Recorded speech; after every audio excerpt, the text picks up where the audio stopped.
இங்கேருந்து நீ போனார் எங்கே டெல்லிக்கு போனார் இல்லையா? நிர்மலா சீதாராமன் பார்த்தாரு, டெல்லியில் பார்த்தாரு, அமித்ஷா பார்த்தாரு, எல்லா பிஜேபி தலைவரும் பார்த்தாரு.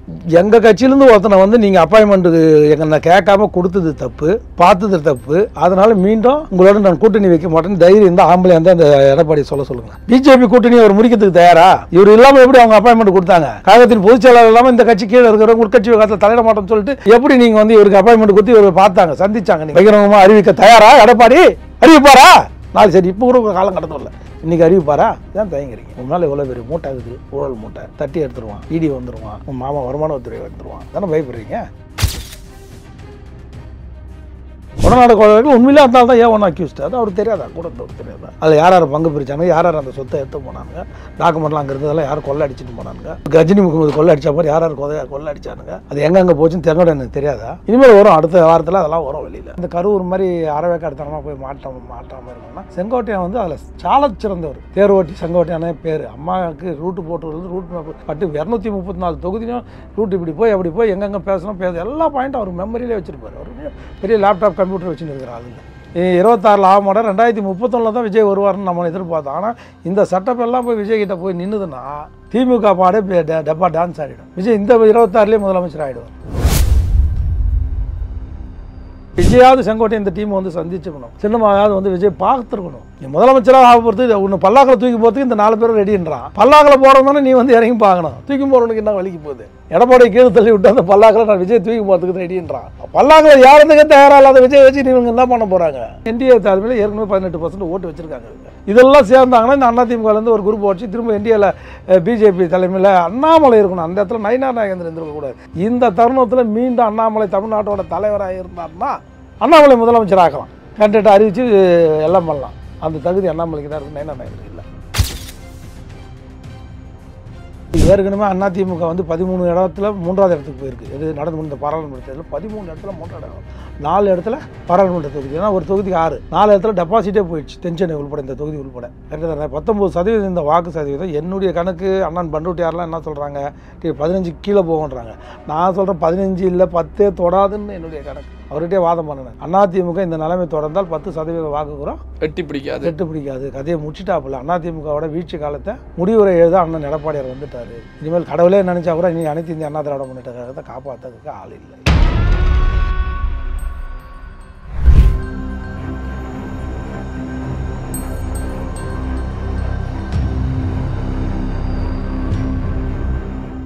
ரியல் ஒன் நண்பர்கள் உறவுகள் அனைவருக்கும் வணக்கம். இன்று நம்மோடு இருப்பவர் அரசியல் விமர்சகர் ஆவின் வைத்தியநாதன் அவர்கள். வணக்கம் சார். வணக்கங்க. இப்போ கோபிச்செட்டிப்பாளையத்தை பொறுத்த வரைக்கும் அங்க வந்து செங்கோட்டையன் நீக்கப்பட்ட பிறகு, அடிப்படை உறுப்பினர் வந்து நீக்கப்பட்ட பிறகு எக்ஸ்-எம்எல்ஏ சிவசுப்பிரமணியம் அவருடைய ஆதரவாளர்கள் பட்டாசு வெடிச்சு இனிப்பு கொடுத்து கொண்டாடி இருக்காங்க. இந்த பக்கம் பாத்தீங்க அப்படின்னா கோபிச்செட்டிப்பாளையத்துல செங்கோட்டையன் தரப்புல இருந்த எடப்பாடியார் படம், பேனர்ல இருந்து எடப்பாடியார் படம் நீக்கப்பட்டு ஜெயலலிதா படம் வைக்கப்பட்டிருக்கு. அனைத்து இந்திய அண்ணா திராவிட முன்னேற்ற கழகம் அப்படிங்கிற பேனர் அப்படியே இருக்குது. ஆனா எடப்பாடியார் படம் மட்டும் நீக்கப்பட்டிருக்கு. சார் இது வந்து முழுக்க அங்க இருக்கிற பதவியில் இருக்கிறவங்க பதவி கோசம் ஒரு எப்பவுமே ஒரு செங்கோட்டையனா ஒரு ஆளுங்கட்சின்னு இருந்தால் ஒரு எதிர்கட்சி இருக்க மாதிரி அவருக்கு மேல 90% அங்க கட்சிக்காரங்க அவர் மேல அன்பா தான் இருப்பாங்க. அதுல ஒரு 10% ஆவாதம் இருக்கலாம், பதவி பறிப்போனவன் இருக்கலாம். அவனுங்களை வச்சு இந்த சில்லுண்டித்தனமான இது இப்போ நான் சொன்னேன் இல்லையா, அண்ணன் செங்கோட்டையன் வந்து அவரோட கோரிக்கை என்ன, அந்த தொடர்ந்து தோல்வி, அடுத்தடுத்து தோல்வி, இதை வந்து சரி பண்ணணும்னா கட்சியை நம்ம வந்து ஒன்றிணைக்கணும். முதல்ல கட்சி ஆட்சிக்கு வரணும். தனிப்பட்டவருடைய வெற்றியை விட கட்சியோட வெற்றி முக்கியம். இதை தானே சொன்னார் அவர். அவரோட சொன்னதில் எந்த தப்பும் தார்மீக தப்பு எந்த அடிமட்டத்தோடனும் சொல்லலையே, இது தப்புனே சொல்லலையே. எல்லார் மனத்திலையும் என்ன இருக்கோ அதை தானே பிரதிபலித்தார். இங்கேருந்து நீ போனார் எங்கே டெல்லிக்கு போனார் இல்லையா? நிர்மலா சீதாராமன் பார்த்தாரு, டெல்லியில் பார்த்தாரு, அமித்ஷா பார்த்தாரு, எல்லா பிஜேபி தலைவரும் பார்த்தாரு. எங்கள் கட்சியிலேருந்து ஒருத்தனை வந்து நீங்கள் அப்பாயின்மெண்ட்டுக்கு எங்களை கேட்காம கொடுத்தது தப்பு, பார்த்தது தப்பு. அதனால் மீண்டும் உங்களோட நான் கூட்டணி வைக்க மாட்டேன்னு தைரியம் இருந்தால் ஆம்பளை இருந்தால் அந்த எடப்பாடி சொல்லுங்களேன். பிஜேபி கூட்டணி அவர் முடிக்கிறதுக்கு தயாரா? இவர் இல்லாமல் எப்படி அவங்க அப்பாயின்மெண்ட் கொடுத்தாங்க? கழகத்தின் பொதுச் செயலாளர் இல்லாமல் இந்த கட்சி கீழே இருக்கிறவங்க உட்கட்சி விவகாரத்தில் தலையிட மாட்டோம்னு சொல்லிட்டு எப்படி நீங்கள் வந்து இவருக்கு அப்பாயின்மெண்ட் கொடுத்து இவர் பார்த்தாங்க, சந்திச்சாங்க? நீங்கள் சொல்லுங்களேன். அன்றைக்கே ஒரு கூட்டணி முடிச்சிருக்கணுமா இல்லையா? கேட்கறதுக்கு சொல்லுங்கள். நீ உண்மையிலேயே ஆண்பலையாக இருந்தால் அதை செய்யும். முதல்ல அப்பாயின்மெண்ட் கொடுத்த பிஜேபியை தூண்டி விட்ட பிஜேபியை நீ கூட்டணியிலேருந்து வெளில வா. மீண்டும் இந்த ஒரு காரணத்தை சொல்லு. என் கட்சியில் எனக்கே தெரியாமல் என் கீழே இருக்கிற ஒரு மாவட்ட செயலர் அழைச்சி பேசுறது என்னுடைய அனுமதி இல்லாமல் உட்கட்சி விவகாரத்தில் நீங்கள் என்ன ப்ராமிஸ் பண்ணிட்டு போனீங்க இங்கே சென்னையில் ஐடிசியில் உங்கள் உட்கட்சி விவகாரத்தில் நாங்கள் தலையிட மாட்டோம்னு சொன்னால்தான் நான் வந்தேன், கூட்டணி ஒத்துக்கினேன். நீங்கள் எப்போ தலையிட்டீங்களோ இனிமேல் உங்களோட கூட்டணி ஒட்டோ வரவோ இல்லைன்னு பகிரங்கமாக அறிவிக்க தயாரா எடப்பாடி? அறிவிப்பாரா? நாலு சரி இப்போ கூட காலகட்டத்தில் இல்லை, இன்றைக்கி அறிவிப்பாரா? இதான் தயங்குறீங்க. முன்னால் எவ்வளோ பெரிய மூட்டை ஆகுது, ஊழல் மூட்டை தட்டி எடுத்துருவான், இடி வந்துடுவான், உன் மாமா வருமானத்துறை வந்துடுவான், தானே பயப்படுறீங்க? இப்போ செங்கோட்டையன் அவர்களை பொறுத்த வரைக்கும் இதுவரைக்கும் சொல்லாத செங்கோட்டையன் இப்போ வந்து எடப்பாடி பழனிசாமியை இந்த கொடநாடு வாரத்தில் ஏயோன் குற்றவாளி அப்படிங்கிறாரு. இந்த விஷயம் வந்து இப்போ செங்கோட்டையன் பேசுகிறார் அப்படின்னா எப்படி பார்ப்பது? ஏதாவது அடுத்த தமிழில் சொன்னீங்கன்னா அதுக்கு ஒரு மாதிரியாக தெரியுது. ஏ1 அக்யூஸ்ட், ஏ1 என்ன? ஏ1 அக்யூஸ்ட். கொடநாடு கொலைகள் உண்மையிலே இருந்தால் தான் ஏ1 அக்யூஸ்ட். அது அவருக்கு தெரியாதா? கூட அவருக்கு தெரியாதா? அதில் யார் யார் பங்கு பிரிச்சானுங்க, யார் யார் அந்த சொத்தை எடுத்து போனானுங்க, டாக்குமெண்ட்லாம் அங்கே இருந்ததெல்லாம் யார் கொள்ளை அடிச்சுட்டு போனானுங்க, கஜினி முகமது கொள்ளை அடித்த மாதிரி யார் யார் கொள்ளை அடித்தானுங்க, அது எங்கெங்கே போச்சுன்னு தெரிஞ்சோட எனக்கு தெரியாதா? இனிமேல் வரும், அடுத்த வாரத்தில் அதெல்லாம் வரும் வெளியில். எல்லாம் இதெல்லாம் செங்கோட்டையன் அவர்கள் வெளியே கொண்டு வருவாரா? அவன் கண்டிப்பாக கொண்டு வருவார். அது இனிமேலும் தயங்க மாட்டார். அவர் வந்து நம்ம அன்றைக்கி சொன்ன மாதிரி ஸ்டெப்ஸ் எடுக்க மாட்டார். எடுத்தார்னா அதில் ஆழ்ந்து சிந்திச்சு தான் செய்வார், செயல்படுவார். அதான் வழக்கு போடுவோன்னு சொல்லிட்டாரு, என்ன நீக்கி இருந்து செல்லாது, நான் வந்து மீண்டும் அப்போ அவரும் ஒரு கிளைம் பண்ணுவார், ரெட்டாலே எனக்கு தான். இப்போ இபிஎஸ்க்கு எதிராக பேசினாங்க, மாவட்ட செயலாளர் பதவி பறிக்கப்பட்டது. இப்போ ஓபிஎஸ் டிடிவி சந்திப்பு, அவர் வந்து அடிப்படை உறுப்பினர் பதவியிலிருந்து நீக்கப்பட்டாங்க. இப்போ செங்கோட்டையனை பொறுத்த வரைக்கும் தொடர்ச்சியாக எடப்பாடியாரால் வந்து ஒவ்வொரு பதவிகள்ல இருந்து எடுக்கப்பட்டு இப்போ அடிப்படை உறுப்பினர் பதவியே போய்விட்டது. செங்கோட்டையன் அடுத்து என்ன செய்வார்? இவங்களுக்கு 2 ஆப்ஷன் இருக்குதுங்க. ஃபர்ஸ்ட் ஆப்ஷன் தாவேக்காவை விஜயத்தோட போய் சேரணும். தாவேக்காவுக்கு இவங்க தலைமை தேவை. ஏன்னா கட்சி வழிநடத்துக்கு செங்கோட்டையன் மாதிரி நடத்துறதுக்குலாம் யாரால முடியாது. 2 பேர் இருக்காங்க தகுதியானவங்க. ஒன்று செங்கோட்டையன், இன்னொன்று வந்து பண்டூட்டி ராமச்சந்திரன். தேமுதிகவை ஸ்ட்ரீம்லைன் பண்ணி எதிர்கட்சி தலைவராக உட்கார வச்சுருந்தா பண்டூட்டி ராமச்சந்திரன்.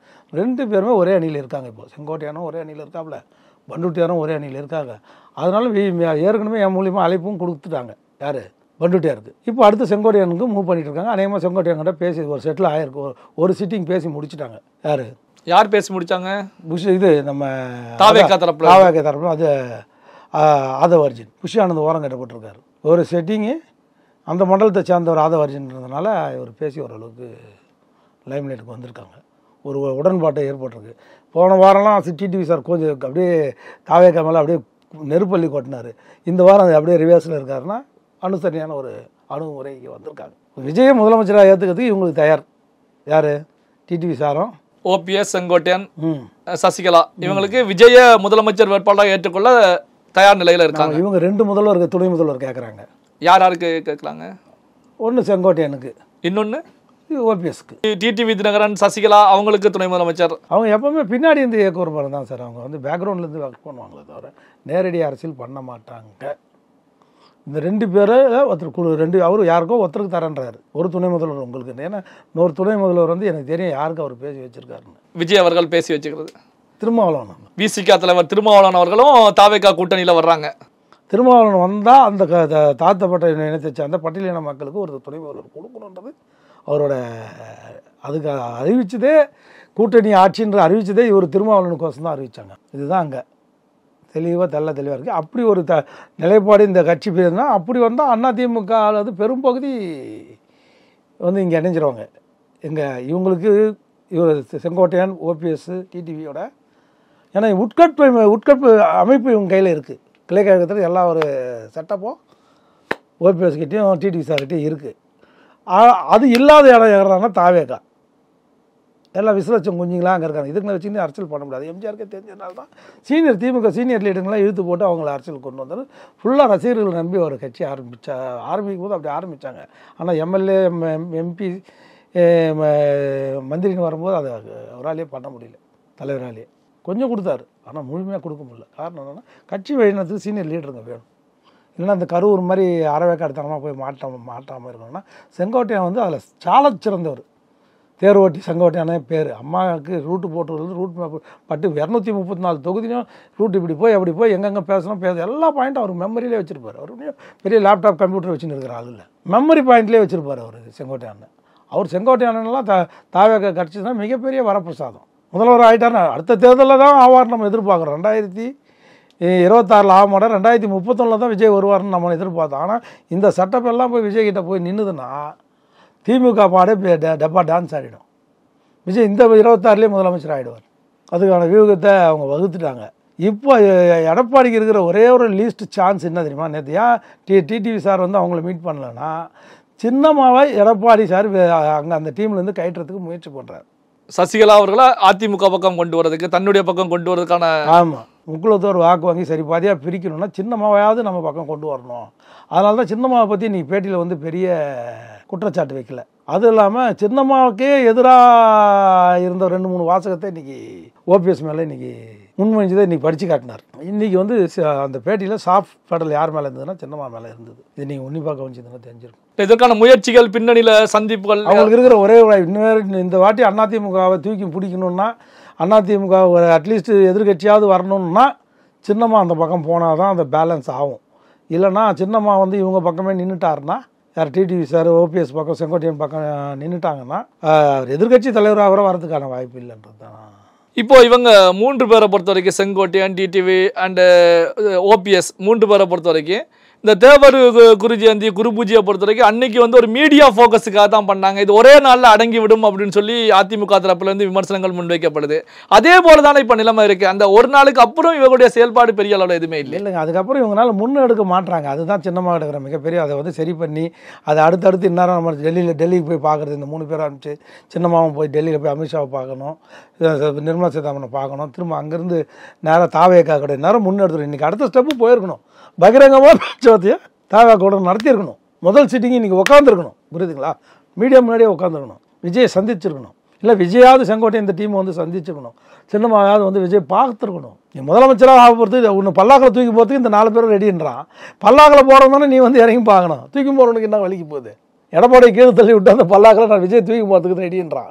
பல்லாக்கில் யாருந்துக்கு தயாராக இல்லாத விஜய் வச்சு இவங்க என்ன பண்ண போகிறாங்க? இன்னொரு ஆப்ஷன் சொல்கிறேன். இது ஒரு ஆப்ஷன். 2வது ஆப்ஷன், என்டிஏ தலைமையில் ஏற்கனவே 18% ஓட்டு வச்சுருக்காங்க இவங்க. இதெல்லாம் சேர்ந்தாங்கன்னா இந்த அதிமுகலேருந்து ஒரு குரூப் வச்சு திரும்ப என்டிஏல பிஜேபி தலைமையில் அண்ணாமலை இருக்கணும். அந்த இடத்துல நயினார் நாகேந்திரன் இருந்திருக்கக்கூடாது. இந்த தருணத்தில் மீண்டும் அண்ணாமலை தமிழ்நாட்டோட தலைவராக இருந்தார்னா அண்ணாமலை முதலமைச்சர் ஆக்கலாம். கேண்டிடேட் அறிவித்து எல்லாம் பண்ணலாம். அந்த தகுதி அண்ணாமலைக்கு தான் இருக்குது, நயினார் நாகேந்திரன் இல்லை. 2வது ஆப்ஷன். புரியுதுங்களா? ஒன்று first option very good option. எப்படியும் 200 தொகுதிக்கு மேலே ஜெயிச்சிருவாங்க. இந்த டீம் பிரிஞ்சு இந்த டீம் போனாங்கன்னா மொத்தமே வாஷ் அவுட் ஆகி அதிமுக வாஷ் அவுட் ஆகி மீண்டும் விஜய் பக்கம். ஏன்னா அங்கே நம்ம ஆளுங்க இல்லைன்றதுனால புஷி ஆனந்த் யாரையும் விட மாட்டுறான். அதனால் யாருமே போகாமல் இருக்கிறதுக்கு காரணம் அதுதான். நம்ம ஆளுங்க இது மாதிரி போய் அங்கே போய் செட்டில் ஆகிட்டாங்கன்னா, செங்கோட்டை மாதிரி இல்லை ஓபிஎஸ் மாதிரி யாருன்னா ஆளுங்க அங்கே இருந்துட்டாங்கன்னா நம்ம ஆளுங்க தைரியமாக நம்பி அங்கே போவோம். அங்கே வந்து அதிமுககாரனுக்கு ஒரு பிடிமானமோ எதுவுமே இல்லை. அங்கே எப்போ பார்த்தாலும் விஜய் ரசிகர்னு போட்டு அந்த புஷி ஆனந்த் வந்து அந்த கட்சியை ஒழிச்சுன்னுக்கிறான். அந்த ஆள் கூட இருந்து யார் விஜய் கூட. இதனால தான் தயக்கம். அங்கே விஜய் வந்து இவ்வளோ நாள் கட்சி ஆரம்பித்து இன்னும் அதிமுகலேருந்து ஒரு புல்லு பூண்டு கூட அங்கேருந்து போக மாட்டேங்குது. ஏன்னா புஷி ஆனந்தை நம்புறதுக்கு யாரும் தயாராக இல்லை.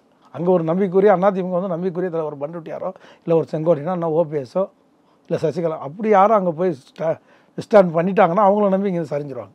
கூடாரம் காலியாயிடும். எடப்பாடி கூடாரம் காலியாயிடும். அதில் சந்தேகமே போட தேவையில்லை. இப்போ நடக்கக்கூடிய தமிழக அரசியல் நிகழ்வுகள், அதாவது இந்த 3 பேருடைய சந்திப்பு, இந்த நிகழ்வுகளை பொறுத்த வரைக்கும் 2026 தேர்தல் எப்படி இருக்கும்? திமுகவுக்கு சாதகமாக இருக்கும் அப்படிங்கிற ஒரு சூழல் தானே இப்போ இருக்குது. அதாவது ஏற்கனவே அதிமுக வந்து 13 இடத்துல 3வது இடத்துக்கு போயிருக்கு. இது நடந்து முடிந்த பாராளுமன்ற தேர்தலில் 13 இடத்துல 3வது இடம், 4 இடத்துல பாராளுமன்ற தொகுதி. ஏன்னா ஒரு தொகுதிக்கு 6, 4 இடத்துல டெபாசிட்டே போயிடுச்சு. தென்சென்னை உள்பட இந்த தொகுதி உள்பட கரெக்டாக தானே. 19% இந்த வாக்கு சதவீதம். என்னுடைய கணக்கு அண்ணன் பண்ருட்டியாரெலாம் என்ன சொல்கிறாங்க, 15 கீழே போகன்றாங்க.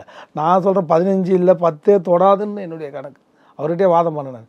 அதிமுக இந்த நிலைமை தொடர்ந்தால் 10% வாக்கு கூட எட்டு பிடிக்காது. கதையை முடிச்சிட்டாப்புல. அதிமுகவோட வீழ்ச்சி காலத்தை முடிவுரை எழுத அண்ணன் எடப்பாடியார் வந்துட்டார்.